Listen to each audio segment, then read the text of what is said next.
know about the fight between Intel and AMD, and you also know that AMD has been dominating Intel in all aspects, including price, bang to buck, and performance. But I'm going to be telling you about exactly how AMD came to dominate Intel. Now there's the Ryzen series on AMD's CPU side, and then there's the Intel Core i5, 7 and 9 on Intel CPU side. And not only is AMD dominating Intel on the CPU market, AMD has also been keeping up good pace with Nvidia on the GPU market, maintaining its lead on the bang for the buck market.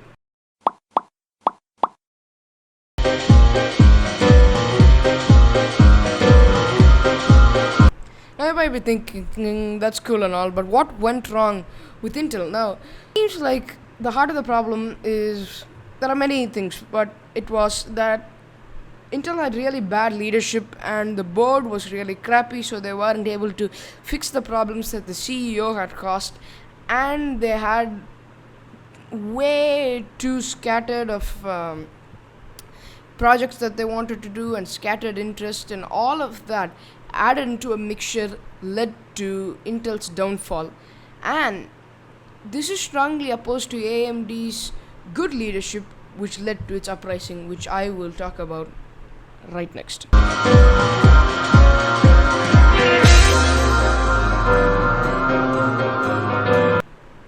Now, AMD's rise to success has been very surprising and came out of nowhere, but the reasons for AMD's success are extremely good management, good leadership, and a lot of innovations on their side to CPU technology. They've always been good for bang for the buck parts, but in performance, all of these combined together made AMD dominate Intel as of now. But what does this mean for the CPU and GPU market for a whole? What will happen to AMD after this? Where is AMD going, and what is Intel going to do to make a comeback in this highly competitive field? Now it's important to talk about the future of AMD and Intel's rivalry, and who is going to win out. Is it going to be Intel or AMD? You know, what does the future hold for both of these very prominent, huge, massive companies? Now, what I think is that until Intel gets all of its stuff together, finally gets united, has a common focus and goal that will set them apart from AMD, and can somehow innovate in their technology and in their promotion. And if AMD somehow messes up and does not keep up this good repertoire, maybe in the next year or so, Intel could win out, could edge out, not win out. But if AMD keeps on going with their good leadership, their amazing innovative technology, they will keep their edge on for a generation or two. Not real life generations, just to be sure. I'm talking about CPU generations.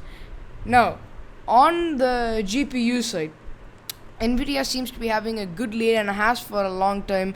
It is extremely doubtful whether AMD will disrupt the GPU market, but their bang for buck repertoire still keeps them intact in the GPU sector, and Intel's market share is negligible.